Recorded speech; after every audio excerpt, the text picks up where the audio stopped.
If it bleeds, we can kill it. This is Predator, the Ultimate Hunter Edition Blu-ray. Now, not to be confused with the previous release of Predator, this Blu-ray may be better than the previous release, or it could be worse than the previous release. It all just depends on who you talk to.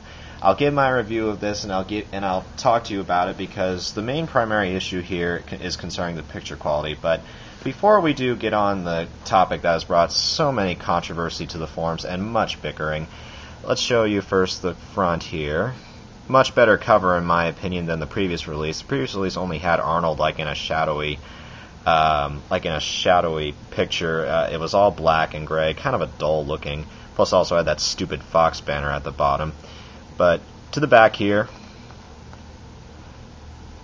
we'll also show off the special features, and all the special features that were on the previous DVD release of Predator. All the special features have been brought back, which was something that was greatly missing from the previous Blu-ray release. So the audio commentary by director John McTiernan, the Making of Predator featurette, a special effects featurette, deleted scenes, and to top it all off, we also have a sneak peek at the new movie Predators, which will be released about in a few weeks. Doesn't look that bad, per se, myself, but the Blu-ray disc also retains its DTS 5.1 sound. This is an inside of the back. Once again, those eco cases that Fox has been so well known for. Here's the disc.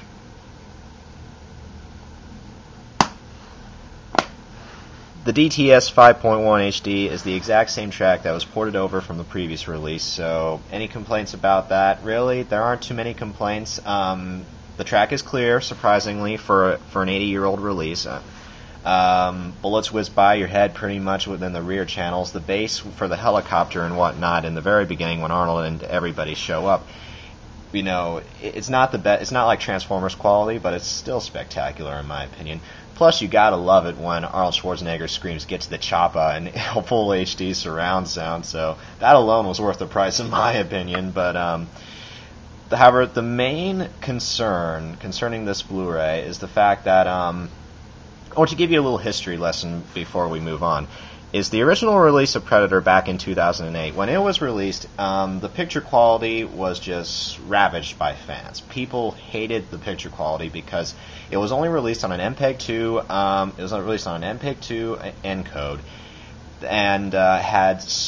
and had grain pretty much everywhere up the rear. Grain haters hated the Predator Blu-ray. I'm not too much of a grain. I do love grain by chance. I don't mind it. I mean, shoot, I own Ghostbusters, which is probably one of the biggest culprits of them all out there. But Predator, it was agreed that the first incarnation of this Blu-ray release had a really, really bad picture, and that Fox could have done a better job, given if, they would have given it a restoration. And so when the news broke out that a new Predators movie was going to be released, people thought about, okay, they're probably going to maybe re-release Predator, give it some extras that was lacking, maybe try to touch up the picture. And then it was announced that the Ultimate Hunter Edition was coming. People were wondering, okay, fine, they're going to remaster it. This is going to be the definitive Blu-ray Predator to grab.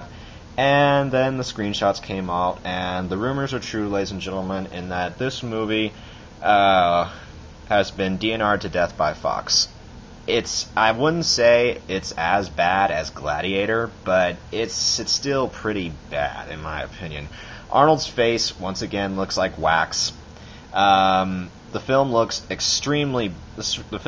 increasingly brighter than the previous incarnation, and pretty much the detail has been pretty much scrubbed out. It's not really horrible, but it's still very noticeable. So when it comes to whether or not you want to purchase this or not, you got to ask yourself: do you like grain, or do you like DNR?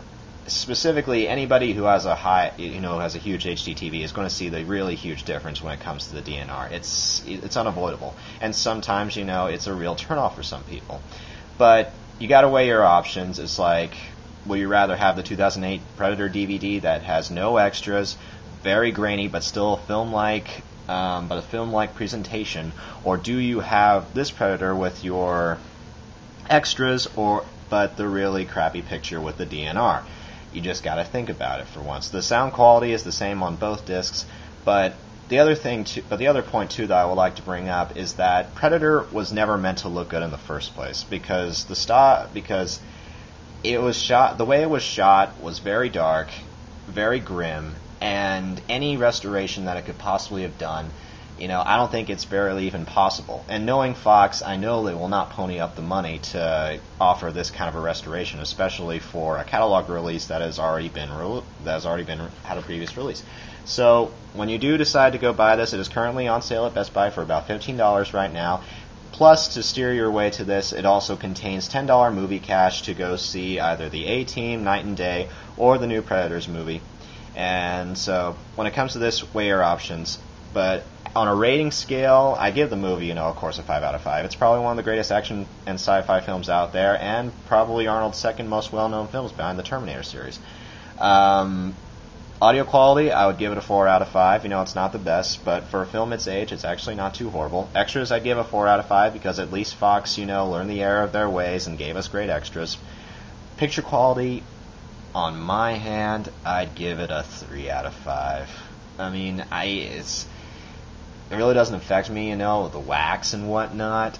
It does irk me a little, but compared to the previous Predator release, it's still better in my opinion. But it's like comparing a piece of crap to another piece of crap. So, anyways, go see the Predators movie if you wish. It actually doesn't look that horrible, and you guys take care of yourself. Talk to you later.